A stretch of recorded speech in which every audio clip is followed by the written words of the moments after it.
Welcome back to Sip and Talk. Oh boy, another one of those topics that makes you go, Totally. So, there's been some stuff in the news lately, these incidents coming out of Taiwan that definitely raise an eyebrow. Yeah, definitely catching attention. We're seeing people from mainland China just showing up in small boats. Some even planted a Chinese flag on a beach. It's certainly been a topic of, well, a lot of discussion. For sure.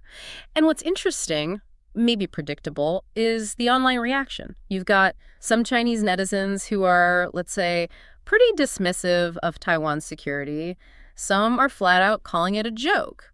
It sort of reminds you, in a way, of the debates we have here in the U.S. about illegal immigration, where sometimes someone successfully crossing the border is framed as a kind of individual victory. That's an interesting parallel. It does tap into similar themes of border control and, I guess, defiance. Right. So it gets you thinking, how should we actually look at these events and the mockery that comes with them? That's a really important question.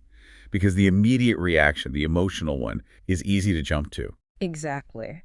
So for this deep dive, we want to get into these recent incidents, but also step back a bit. Look at the bigger picture of Taiwan-China relations. Right. And specifically, we're going to focus on this narrative you hear a lot, this idea that it's either kowtow to China or be in total opposition, nothing in between. That binary framing. Yeah. We've been looking at various sources, articles, analyzing the discourse, pieces on Taiwan's security challenges, and just the general social media buzz around it all. And the goal here really is to get beyond just the headlines, beyond those really extreme takes you often see. Precisely, because it's not just about, shocking stories or people yelling online. We want to give you a more nuanced, maybe more informed perspective on what's actually going on beneath all that. Sounds good. Okay, so let's unpack this kowtow or oppose thing first. What does that really mean in practice? Well, fundamentally, it's a super rigid way of looking at anything to do with Taiwan and China. It forces everything into two boxes. You're either seen as completely bending to Beijing's will, that's the kowtow part, or you're seen as fiercely, almost irrationally anti-China, the whisper part. And there's no room for anything else, like just disagreeing on policy. Very little space, yeah. Moderate views, nuance, even just practical considerations that kind of get squeezed out. So it's like if you don't spend every waking moment slamming China, you must be secretly on their side. That's often how it's framed, yes. And what our sources are suggesting is this isn't just something that happened organically. It looks like a deliberate tactic. Used by who? Various groups, it seems. Chinese online commentators, nationalist outfits, and sometimes even pro-China voices within Taiwan itself. Okay, so what are they actually doing? How do they push this narrative? Well, the tactics often involve painting any criticism of China, doesn't matter how specific or justified, as automatically bad. You're just hating China, or you're racist, or you've been brainwashed. Right, shuts down the conversation. Exactly. And then on the flip side, any sign of flexibility, any attempt at actual dialogue, or even just saying something neutral gets instantly labeled. Pro-CCP, Chinese Communist Party selling out Taiwan, spineless. It really creates this pressure cooker environment where any middle ground feels dangerous. Why does that work? Why does it spread? Well, there are a few things going on. Strategically, you have China's online efforts trying to make any criticism feel taboo, almost like something punishable. Then, within Taiwan, you see this tendency among the really extreme groups, both pro-China and anti-China, to use this kind of moral pressure. You have to be with us, prove your loyalty. We see that kind of polarization elsewhere too, unfortunately. Yeah, the internet definitely pours gasoline on those fires. Oh, absolutely. And platform algorithms are a huge factor. YouTube, TikTok, Xiaoshu, they often reward content that gets strong emotional reactions. Right. Anger gets clicks. Pretty much. So the nuanced, thoughtful voices can get lost in the noise while the extreme stuff gets boosted. Makes sense. And then there's the sheer power difference between China and Taiwan. That creates anxiety. For some, maybe aligning with China, the kowtow feels like the only practical option. For others, the reaction is to push back hard, reject everything, mainland the opposed side, maybe even idealize Taiwan unrealistically. It's a defense mechanism. But it makes real conversation almost impossible. It really harms the quality of public discussion, yeah. Which is why it's so important to recognize there is a third way. A third voice. Okay, what does that sound like? It's the perspective that says something like, look, I don't kowtow to China because I'm willing to call out its problems. But I don't just oppose China blindly either, because I don't need that kind of extreme emotion to feel secure. Instead, I choose to analyze China rationally, defend Taiwan's interests firmly, and support the values of an open democratic society. I like that. It's about being clear-eyed, not just reactive. So how can someone actually do that? How do you resist getting sucked into that binary trap? I think the first most critical step is just consciously refusing the emotional blackmail. Don't feel like you confidently have to perform loyalty one way or the other. Meaning you don't have to praise China to seem neutral or insult China to prove you're pro-Taiwan. Exactly. Our sources highlight this idea. You can say, I absolutely critique the CCP's authoritarian system, and I can still respect Chinese culture or the efforts of ordinary people there. Those two things aren't contradictions. That's a really important distinction. Takes maturity, I guess. It does. And secondly, it's about developing more precise language, moving beyond just China good, China bad. Okay, like how? Well, we can talk about different types of engagement. There's systemic criticism, analyzing the CCP regime as a political structure. Right.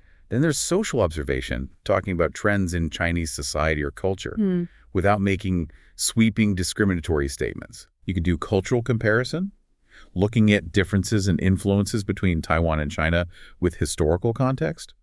And then there's strategic discussion dealing with military or security issues based on Taiwan's actual interests, not just nationalism. So breaking it down into different categories helps avoid those broad brush attacks or defenses. Precisely.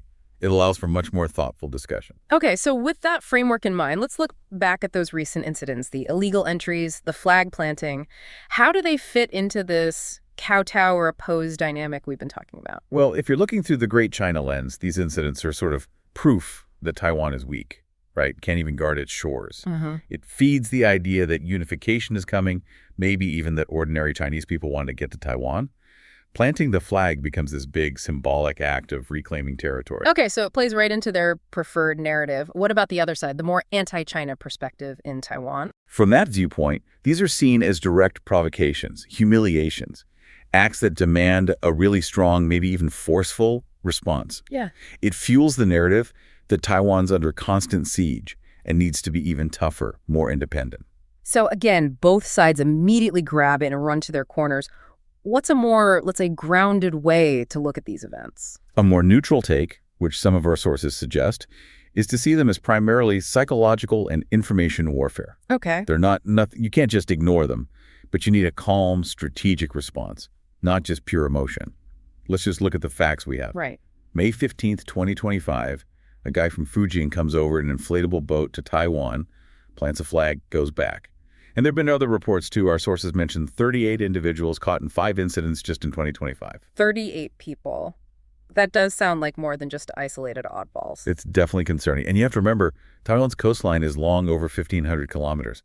Trying to watch every inch of that is incredibly difficult. Yeah, I can imagine. The Coast Guard, the CGA, they've stepped up patrols. But there are still reports, apparently, of people getting in and moving around for weeks sometimes before getting caught.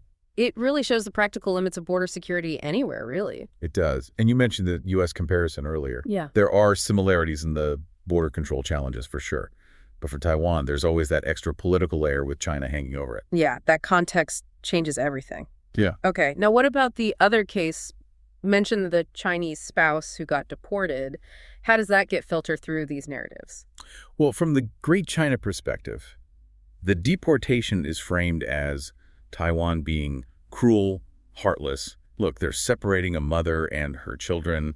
It becomes another example used to paint Taiwan negatively, stir up sympathy. Okay, and the view from the other side in Taiwan? From more anti-China stance, it might be seen purely as someone breaking the rules, trying to undermine Taiwan.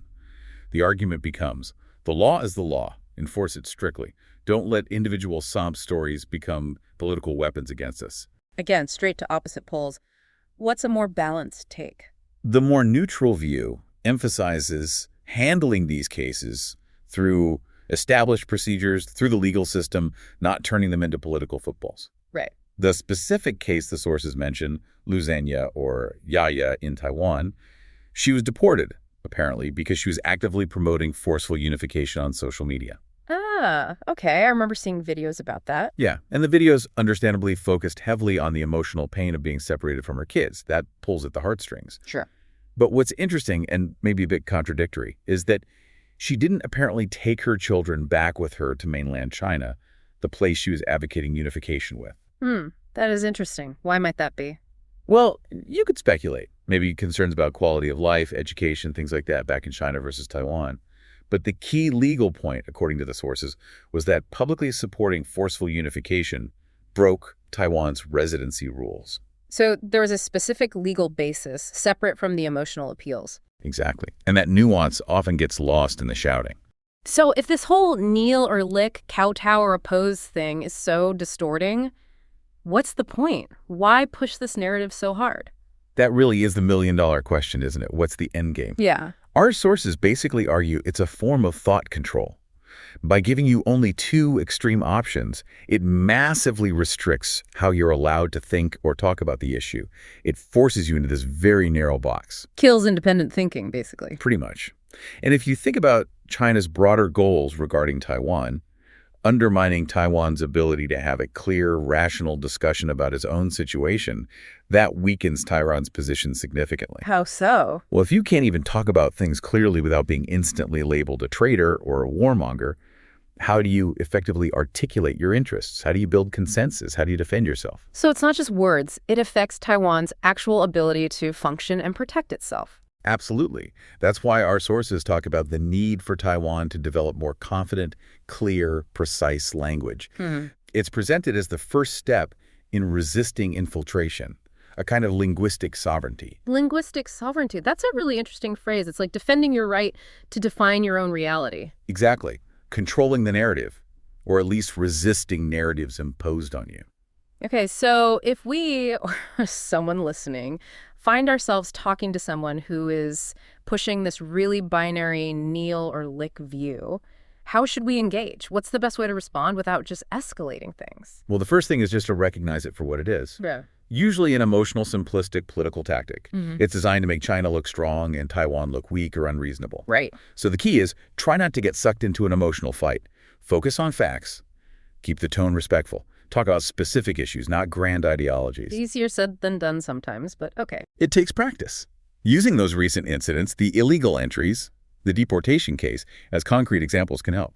You can say, okay, let's look at the facts here and present the details, the complexities, not just the slogans. Stick to the data, the specifics. Exactly. And emphasize the need for mutual understanding, maybe, if you're aiming for actual dialogue. Taiwan can state its values clearly, democracy, rule of law, but also show willingness to listen to actual concerns, not just rhetoric. Okay, any other practical tips for this conversations? Yeah, a few things our sources suggest. One, always lean on verifiable facts and data, like mentioning the actual number of arrests for illegal entry in 2025, those 38 people, and the existing legal penalties like the fines and potential jail time. Okay, concrete consequences. Right. Two, where possible, try to find common ground even if small. Like most people want peace, right? Or agree family ties are important, acknowledge the political differences are huge, but maybe focus on practical problems. Okay, how can we technically improve security here? Focus on solvable issues, not ideology. Sort of. And finally, consider bringing in outside perspectives. Cite international news reports, like the South China Morning Post piece suggesting China amplified the illegal entry stories. Or mention what academics are saying. It adds a layer of objectivity. Right. It's not just my opinion versus your opinion. Exactly. It helps to ground the discussion a bit more. This has been really, really helpful in untangling this. So just to wrap up, what are the main takeaways for people listening? I think the biggest thing is just to be aware that this kneel or lick narrative is a tool.